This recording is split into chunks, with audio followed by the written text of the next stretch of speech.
David first. Three, okay? Yeah. Thank you. David. Brendan, after what's been a difficult week for you all as a group, how much did you need a performance like that today? No, we didn't need it any more than the team wanting to come here and win. You're absolutely right. It's been a traumatic week for the football club, and but we accepted that. Louis did wrong. He takes his punishment, and we move on, and we had to move on with a performance today, and I don't think we could have done any more. I thought we were absolutely brilliant from the very first whistle. Our pressure and intensity in the game, and right the way through to the end. So to come to St James's Park, no matter what club you are, whether it's Liverpool or any other club, to come here and with a victory 6-0 is very impressive. There's been some suggestions that perhaps you were over-reliant on your leading scorer. Do you think that performance today and the goals from elsewhere, you've proved that that's not the case? Well, I've never thought that. I've never, I think it's probably been a media thing. He's been an outstanding player for us, Louis, this season, and I'm sure will continue to be for the future. Other players have scored goals. He's just been a talent. I think it's probably because he's played so much. He hasn't missed many games. So I can see why maybe people would label as that. But we're up to 67 goals now. Louis scored a number of goals for us and been fantastic. But you see today, it's very much about the collective, how we press together, how we pass together, and how we go and penetrate together. And I think, as I said, we got 6 goals, and maybe could have had a few more. But importantly for us, it was a clean sheet. So we're certainly no one-man team. We're very much a collective group, and the group the concentration and focus today was very, very good. And in terms of where you're trying to take this team and what you're trying to build at Liverpool, do you start to see now the shoots of where you want to be coming to fruition? I've seen that, previous to today. It was, the players have been outstanding since I've come in. It's only small margins now with us. I think we've shown enough this year to think that we can improve, and certainly the players for me have improved. But obviously we need to keep pushing and keep progressing. There's still elements of a game where I thought today we could have been better. So that's the mark of the players. They really want to improve. They want to learn, and for us that bodes well for us. So no, it's a great performance. We'll enjoy it and then move on, and we've got a brilliant game next weekend now at home. Guys, Brendan, I thought you said it was a traumatic week. How easily could it have been for the players to be distracted by all that? You must be very pleased the way they didn't get distracted. Yeah, well, with a couple of sort of group meetings along the way, and just to narrow our focus really, that especially after the couple of days after it was difficult, but it's the job as the manager and our coaching staff. We needed to, as I said, realign the focus on what was important, and the importance was the football game today against a team that's outstandingly managed by Alan Pardew. We knew that we had to be at our best because they were needing a win, with only 3-4 games left. But no, I think you've seen the concentration, the character of the players today was different class, and our focus in the game was really, really good. So a very pleasing day, and very worthy 3 points. Brendan, how good a player can Coutinho become?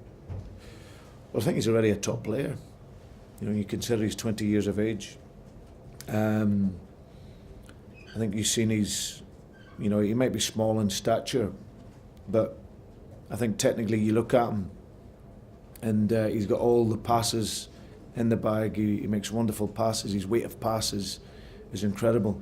But you also seen his strength. If you look at his strength for the third goal, where he out-muscles Ben Arfa on the line, runs with it, and then that next part of his game which he's got, where he just dinks the ball between the two defenders, and Daniel Sturridge was finishing today was awesome. So now he's a wonderful player that fits well into what we're trying to do, and the great thing is he'll only get better. Final ones for the game. Anyone else? Thank you very much. Okay.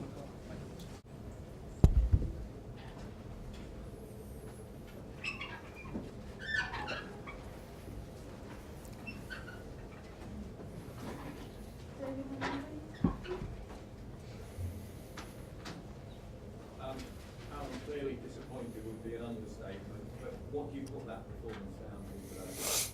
Well, I thought the team didn't start well.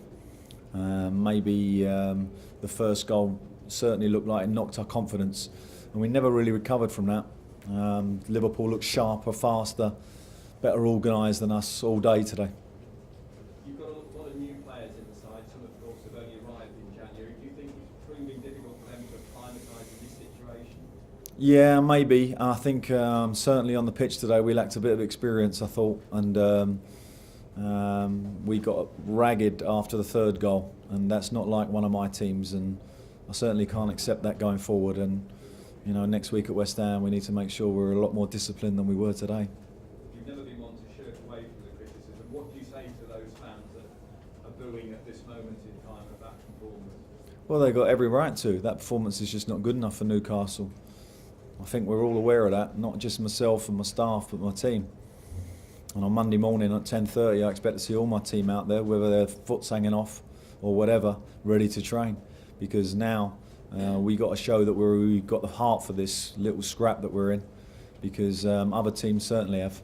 What have you got to do as a team rather than just rely on other people? What do you think you need out of the remaining games? I think that's hard to say, but you know, we've got 2 away games, and we're going to need to take something out of them.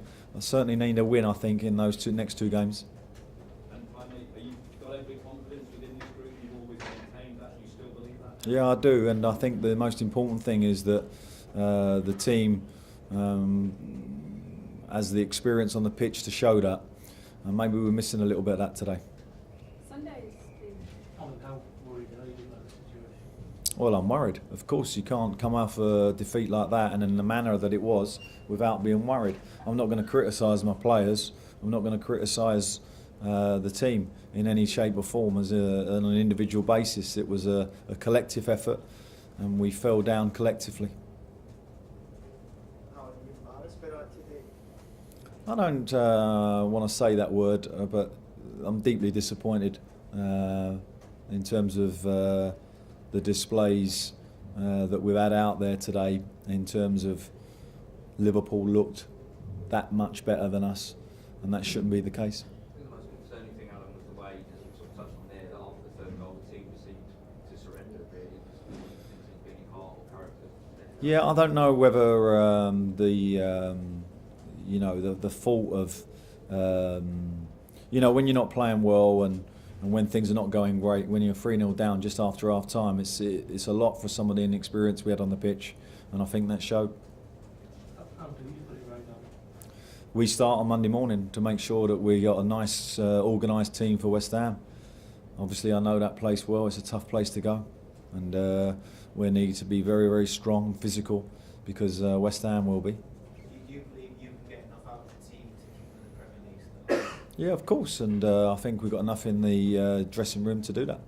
Do you feel that you were distracted by the Suarez situation at any point? Not you No. personally, but as a club? No.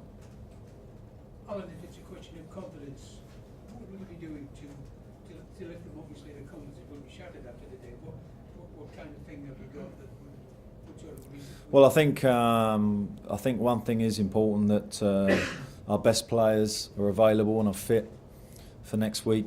Colaccini, I think his leadership and guidance now will be important to us, and hopefully he comes through this week.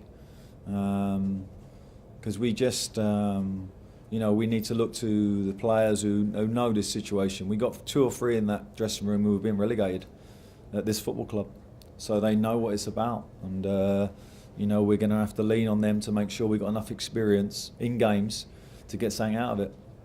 For all Alan, just for all you, there's some inexperienced guys out there. There is a lot of internationals as well. Should they not be giving you more, especially as you said yourself? Sometimes you can get dragged down in a spiral of negativity, and I thought that's where we was today. We all got kind of dragged down by the goals and the times of the goals, and some of the goals that really shouldn't have been scored in the manner that they were.